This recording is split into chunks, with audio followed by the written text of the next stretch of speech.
Hello and welcome back to the Podium Podcast, where today we're going to be talking about the 2024 Azerbaijan Grand Prix, in which we'll be reviewing the biggest talking points, the biggest, shock moments of what was a really interesting Grand Prix, where Oscar Piastri took his second Grand Prix victory around the streets of Baku after a monumental effort defending from Pulsar to Charles Leclerc for, to be fair, the whole race. It was from start to finish a great race, a race which will keep you off your seat, shouting at the TV. It was honestly a really good race. But before we get into the biggest talking points, we're gonna obviously start from lights out and work our way all the way to the end of Grand Prix, talking about chronologically what happened, how the race evolved, how the race made its own storyline. At the start, it seemed pretty simple for Leclerc. Taking the lead, Piastri did not have the best start, found it difficult, probably had the same problems that McLaren have been having with their starts for all this season, to be fair. And Leclerc took the lead from turn 1, turn 2, first couple of laps easily, but behind him, Piastri was pretty much under threat from a charging Sergio Perez, who took, despite locking up and nearly going into the back of Piastri at turn 1, took third position from Sainz, and which his teammate also behind took, I think, fifth place from Russell. So Red Bulls did have a decent start, but obviously it's easier to overtake at the start than it is, midway through a race. Lando Norris, who started P15, had a lot of work to do, yesterday afternoon, in order to try and salvage anything from this Grand Prix, and he made moves up to P12, mainly because, he got an extra position as at turn 4. Stroll, pretty clumsily, locked up. Not locked up even, he just braked way too late at turn 4, the 90-degree corner, and went into the side of, Yuki Tsunoda's RB, which later on Tsunoda had to retire due to pretty much a massive hole in his side pod caused by the Aston Martin Lance Stroll. But that was later, that was more on lap 16 in which he retired. At the front of the field, it seemed that Leclerc and Piastri was pulling away from Perez. People say, it's a recurring theme throughout this Grand Prix in which it was Leclerc, Piastri, Perez, but Perez was, dropping back and then going towards the top two, probably to save his tyres. He's probably trying to, maybe do 3 laps cooling down his tyres and then 2 laps, trying to overtake the top two, but obviously he didn't manage to. But it seemed at the start that Leclerc and Piastri were pulling away. Piastri probably with the DRS just hunting down Leclerc.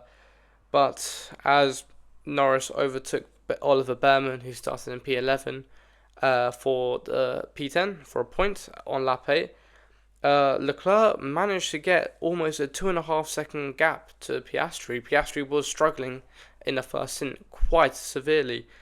Even McLaren think about maybe a 2-stop in the initial stint, because I think Piastri probably just shot his tyres way too much, trying to overtake Leclerc. But then Leclerc was setting fastest lap after fastest lap, and it seemed for a bit after around the lap 10 mark, around 20% of the way through Grand Prix, that it looked like Leclerc was going to be easily sailing towards a victory, because he was putting such a distance between himself and Piastri that you're thinking, damn, this could actually work for the Ferrari driver, because we all know that he's great at this circuit. He's taken pole 4 times in a row around the streets of Baku. But yeah, by that sort of stage, obviously it's more the tyre saving stage, and the top 5 of Leclerc, Piastri, Perez, Sainz, and I think Max Verstappen or George Russell.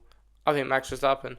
They were all separated by about 2 seconds, trying to get that clean air to really save their tyres. And then at the end of the stint, go full speed and try and overtake the person in front. But it turns out that graining was not really a problem, and that the one stop was definitely going to be the choice of strategy for most of the drivers compared to what we've seen in Monza or Zandvoort, where it was a 1 stop, whereas 2 stops. But Obviously, everyone seemed okay with the tyres except for championship leader Max Verstappen, who was complaining about no bite in his tyres. Down in P5, 4 seconds to Sainz. I mean, he was in pretty much no man's land for the most of the race. He didn't have the pace to attack, but he didn't have the pace to. He had enough pace to keep Russell and the Mercedes behind. But I mean, Verstappen going into this qualifying session yesterday, he said to the media that he tried a different setup. It was a high risk, high reward. Sometimes it pays off, sometimes it doesn't. And it seems that, in Azerbaijan, it was always not one of his more favoured circuits, considering, Perez won last year and had the upper hand compared to Verstappen, who won 19 races last year or whatever. And so it seemed that Verstappen was just didn't have the pace to do anything to this weekend. Going into Singapore, this probably will be something of a cause for concern for Red Bull, because I mean, we'll get onto it later, but obviously Norris is from P15 managed to take 3 points out of his championship lead, which I know is 3 points, but 3 points might be the be or end all when we come to Abu Dhabi. But we'll get onto that later. By lap 13, Verstappen pitted to go and try and salvage something, try and undercut. But I mean, to undercut a gap of 4 seconds is a monumental task, and it just seemed he didn't have the pace today. But then one by one, on lap 14, Perez decided to pit in order to undercut Piastri for P2. Because at that time, I don't think Perez or Piastri, maybe Piastri, but Perez was not thinking about a race win. He was about 8 seconds from Leclerc up, down the road. And he's more focused on trying to undercut Piastri because there was only a second and a bit between them at that stage. Which he obviously had a slow-ish pit stop by Red Bull. But the main thing which I think saved Piastri hugely, and maybe even kind of accounted towards his victory, was that Perez came out in front of Norris, and Norris was told by the team, kind of like a reversal of what the narrative's been going into about team orders going into this weekend. But Norris was told to try and hold up Perez as much as he can in order to allow Piastri, his teammate, to do the overcut and come out in front of Perez, because track position seemed quite crucial for the top three, because it seemed, even with the DRS, some of the teams have enough straight line speed just to hold off in the first sector and the third sector. In the second sector, you can't really overtake anyway. But obviously Norris in the middle sector, because it's hard to overtake, held Perez up quite a lot and allowed for Piastri a couple of laps later to pit and come out in front of Perez. Obviously Tsunoda retired that lap as well with side pod damage. But then a lap after that, Leclerc pitted, and he was before the pit stop, he was about 5 seconds down the road. But obviously with fresher tyres, Perez and Piastri managed to get the gap down to 2 seconds as he came out the pits, which proved at that stage you're thinking he should be able to easily sail to victory. He's got the pace, he's got no dirty air in front of him. This should be his time to shine. But as we saw, it wasn't that easy, because Piastri and Perez were really much from lap 17 where he pitted, slowly getting into that DRS, which was crucial for Piastri to try and make a move. And on lap 20, from about a good 100 meters behind him, managed to close the gap enough to send it down the inside at turn 1, which I think caught Leclerc off by a lot. He caught Leclerc by surprise there, because it was a really, really far way back. It was a monumental effort, to be fair, from the Australian in the second season. And his control on the brakes going into that first corner, he was so close to hitting the barrier on the exit of the corner. It was unbelievable. But he managed to make that move stick, and he managed to try and block Leclerc off on that turn 2, turn 3, and which meant that Perez was also right behind Leclerc. The top three were then separated by a second. It was literally, they were going single file into that sector 2. It was unbelievable. Obviously further down you had Norris obviously trying to defend from Verstappen, who for P6 because Norris had him pitted because he started on the hards, which pretty much tried to help his championship chance, but also he was stuck behind Albon. So for about 7 or 8 laps, it was Albon, Norris, Verstappen, which left Verstappen more and more distance behind the front runners of Sainz, Perez, Leclerc, Piastri, and it just summed up a pretty poor performance for Verstappen. On lap 25, I mean, Piastri was pushing quite a lot, to be fair. Even Leclerc was on the radio, as Piastri said, the fastest lap, saying they can't keep this up forever. I think they're going to do a 2-stop because they were pushing like mad. And Leclerc was thinking, this is not a sustainable way of driving, because there was still about 30 more laps in the race to go. But, I mean, Piastri managed to hold on. And it was literally lap after lap. Turn 1, Leclerc tried to go down the inside on turn 1, but then Piastri blocked turn 1, and then he managed to get a decent exit going down to turn 2. And from there, I think McLaren straight line speed, they have the ultimate package around any circuit, it seems, and they managed to hold off. On lap 34, I mean, Russell took P6 from Verstappen, and P6 from Verstappen, and I mean, I don't think Russell had much pace, to be fair, but it just sums up a pretty poor weekend for Verstappen. Obviously on lap 38, Norris managed to pit for mediums, and then he came back out in P7 to Verstappen in P6. There was a 15-second gap for Norris on on fresh mediums, Verstappen on old hards. The game was on to see if Norris could, try and decrease his championship deficit, which he managed to do on about lap 48, in which an easy pass down to turn 1, bish bash posh, done. Norris managed to get P6 from Verstappen, and with the fastest lap, he managed to, score 3 more points than Verstappen. At the front, at this stage of the Grand Prix, it was pretty much Leclerc trying and force a way past Piastri, but Piastri's straight line speed and his positioning going into turn 1 proved too difficult for Leclerc to try and manage. But he, at this stage, to be fair, Leclerc's tyres were going off hugely, and by lap 45, about 7 or 8 laps to go, I mean, Piastri managed to try and get, out of DRS to Leclerc, and it was putting a gap about 2 or 3 seconds, to be fair. Which shows that McLaren are also very, very good on their tyres as well. Obviously, on lap 50, Leclerc was under pressure from Perez, and then Perez made a move down into turn 1. Didn't work. Leclerc forced him on the outside, which allowed Sainz, who was catching up to the pack in P4, to try and stick it on the inside at turn 2. That didn't work. They were going side by side down that back straight almost, and Sainz, it just seemed that Sainz was slowly but surely drifting a little bit towards the left hand side, which resulted in both of them going almost Sainz collecting Perez into the barrier on the left hand side, and destroying both their races, and a very good race for Perez. I mean, beating his teammate. Well, he was beating his teammate, but ended up with nothing. He deserved a lot better.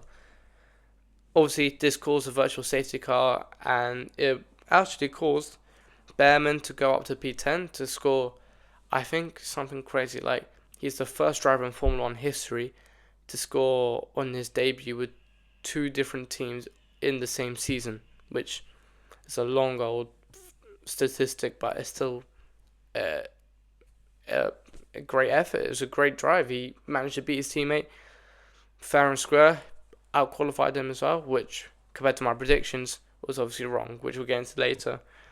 Also, for the Williams duo to be P7 and P8, I think, Colapinto scoring 4 points on his second outing, his first time ever scoring Formula 1 points. Great effort as well.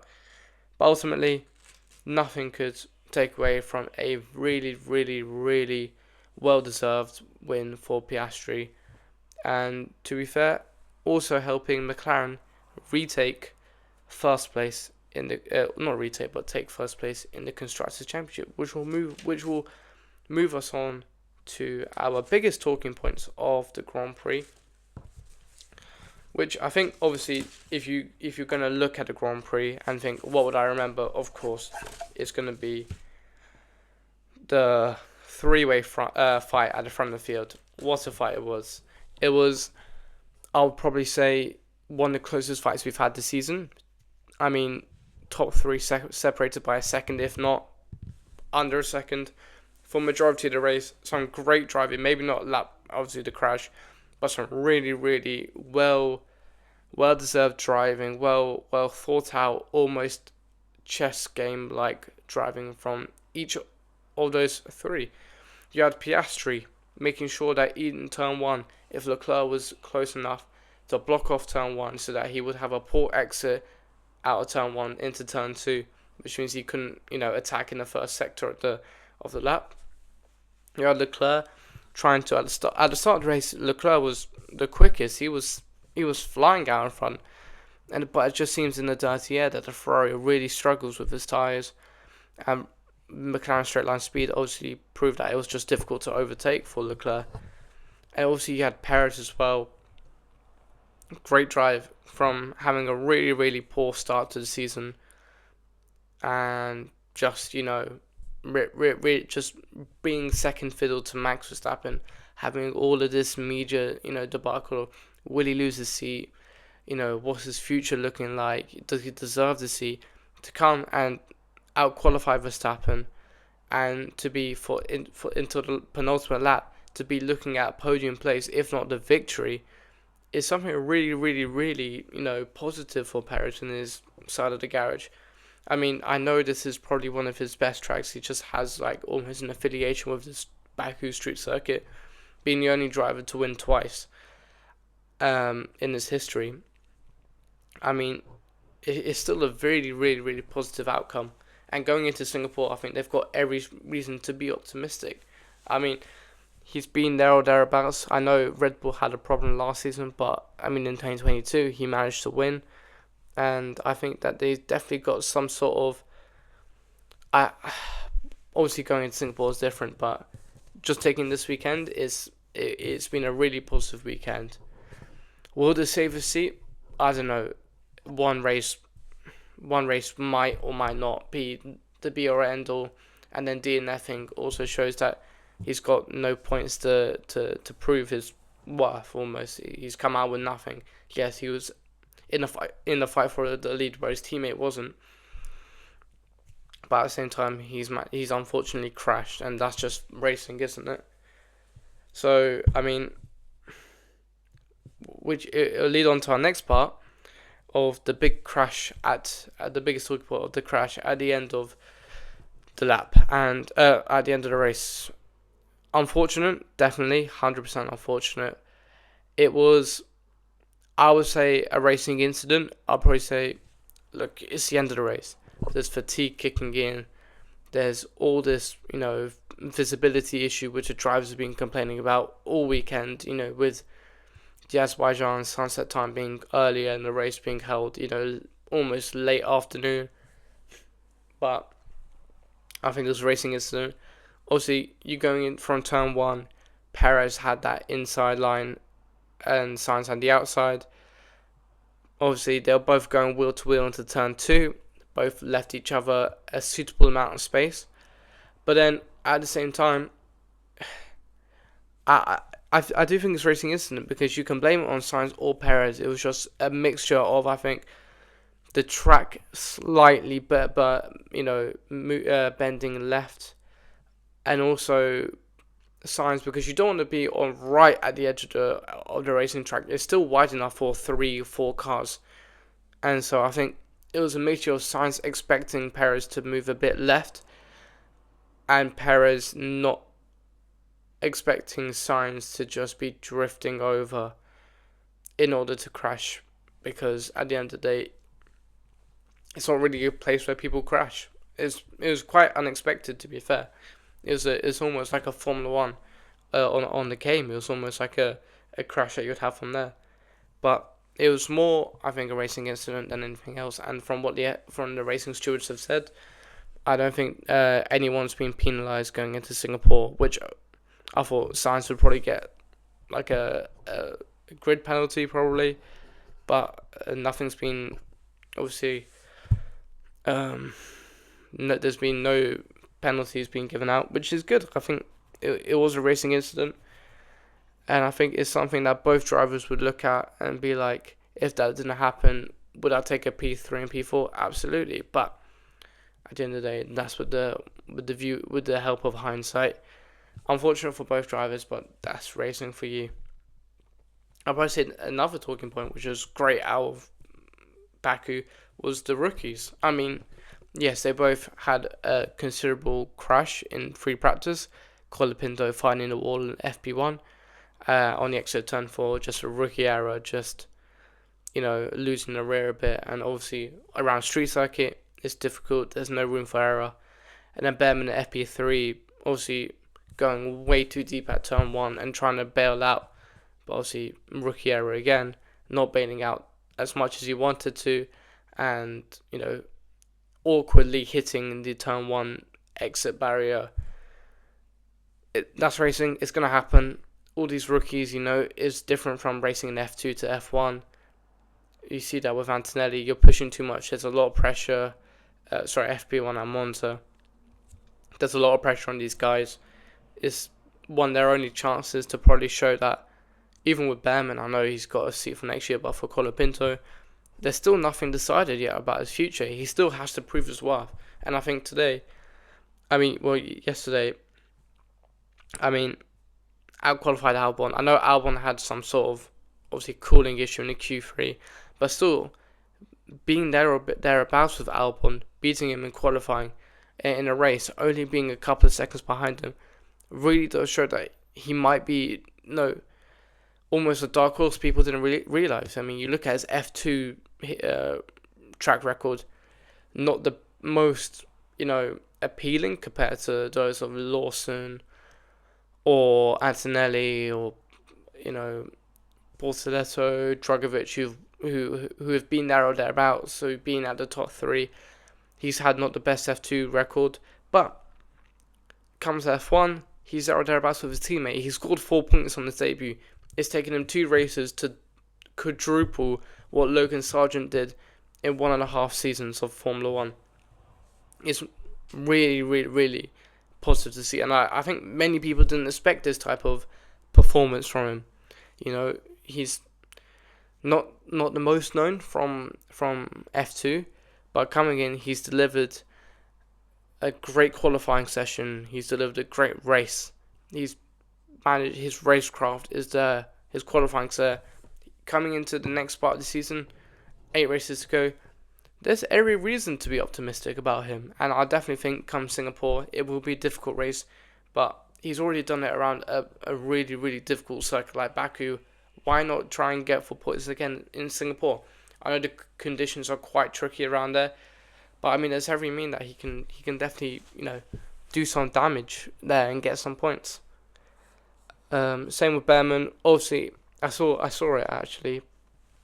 His the onboard of him after the virtual safety car, and it was great, racing intelligence from him, racing IQ, whatever you want to call it. But it was a virtual safety car in sector 1, but in sector 2 and sector 3, it was a green flag, and obviously he managed to, find that out quicker than his teammate Hulkenberg, who was in P. He was a place ahead of him. Managed to, in sector 2, quickly, I think turn 4, around the outside, bish bash bosh. He's made the move on his teammate. He's made his teammate look like a right, city driver, and he's managed to get a points position. Great. I was a bit maybe not cautious, but not optimistic about his outing in Baku, because I was thinking, a Ferrari getting points in the Ferrari is very different to getting points in the Haas. But he's managed to. I know there's some people that are saying that he was running in P13, P12 for the majority of the race, and it was only because 2 people in front of him crash out on the last lap that he managed to get into points. But a point scoring performance is still a point scoring performance, and he managed to get a point where his teammate didn't, which shows that, he's outqualified his teammate and he's beaten his teammate, and we know how good Hulkenberg has been compared to Magnussen. I mean, he's definitely there was a reason why Ayo Komatsu chosen to replace Hulkenberg at the start at Silverstone or whatever it was, because he shows that he's got a lot of potential. Now moving on to probably one of the bigger talking points on this weekend, actually not bigger talking points, but more of an unheard talking point, is that the championship fight is still on. Lando Norris coming from P15, I think probably one of his best drives of his career, to come from P15 at a street circuit to P4 and beat his championship rival who started in P6. Incredible effort, and I don't think he deserves the praise for it at all. I think people think, oh, P4 Lando, great job, but from P15 is great. I mean, he's beaten his teammate. I mean, people are singing all these, Max's praises by beating him in Belgium from P11, where Lando started in P5. But I mean, from P15 at a street circuit to come and beat your teammate, get the fastest lap, and take 3 points out of his championship lead is a monumental effort. And I think Verstappen is definitely thinking, if he had a decent qualifying, even in P4, Lando could have been fighting for the lead or the race, fighting for the win. And if he won, and Max was down in P7, wow, that championship would have definitely turned on its head. Looking at the next couple of races, Singapore, I think if Lando Norris manages to get a decent performance in Singapore, and Max finds it difficult again, gets a P6, P7, which is still crazy to say in the 2024 F1 season. If he gets a P6, P7, which he has been at Monza, obviously here in Baku, then I definitely think the fight's on.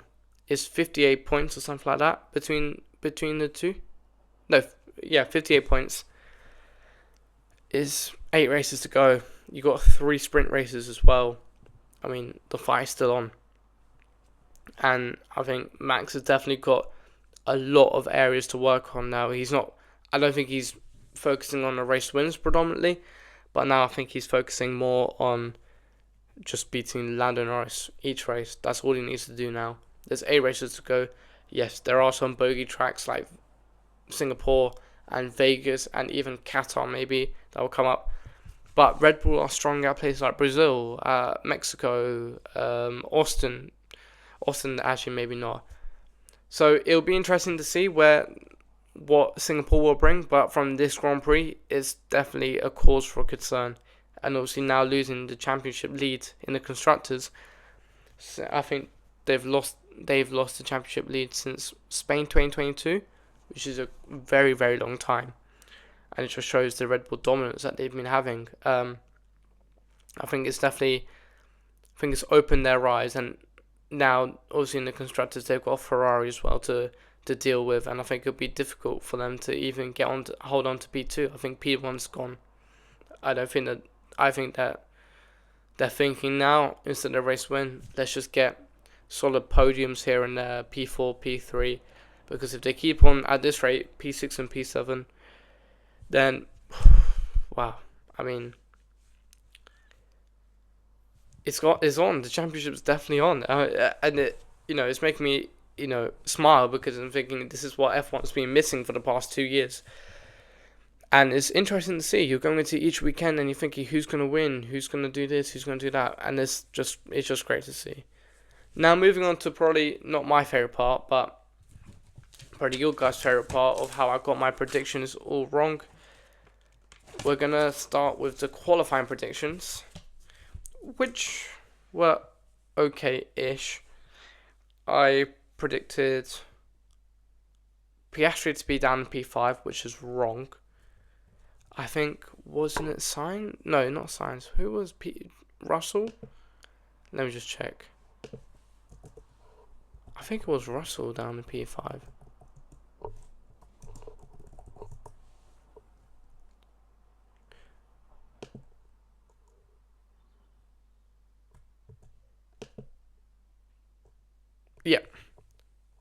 So it was Russell down in 5th. I put Piastri down. I thought he wouldn't have a really good qualifying session. I put Verstappen in P4, which was actually his teammate, which is surprising. I put Carlos Sainz P3, put Russell in P3, that was a big no-no. And then I put Lando Norris in P2, which is actually his teammate. And then I put Leclerc on pole, which I got. So that's 1 point to me. Obviously, come the race, it's a different story. I put Norris to take the lead of the race, but obviously Norris had with his qualifying, I don't think a race win was ever in contention. But he got 4th, which is he would take. So I put Norris first, which is wrong. Piastri 2nd, Leclerc 3rd, which is wrong. Verstappen 4th, he got 5th, I was close with that. And then Russell I put 5th, where he got a podium, which is quite surprising. Now, in the middle of the race, we do our predictions here at the Podium Podcast. We try and predict the middle of the race. So, lap 26, I put Perez to be leading with Norris, Piastri, Leclerc, and Verstappen behind him. And I think I got... Yeah, actually, it was Piastri, Leclerc, Sainz. Piastri, Leclerc, Perez, Sainz, Albon. Which I did not get. No, I did not get. So I only got 1 mark. Biggest winner, I said McLaren. I think that's true. I think McLaren have definitely taken the biggest win. Yes, it's a P1 and P4, but they've taken the lead of constructors and they managed to bring the championship lead down to 3 points. Biggest loser, I put Behrman. Wow, I got that completely wrong. I thought Behrman was not going to do well. I thought he's going to be overhyped, but I guess maybe the hype is real. Managed to get points on his debut with Haas, beat his teammate in qualifying and the race, and just had a clean race.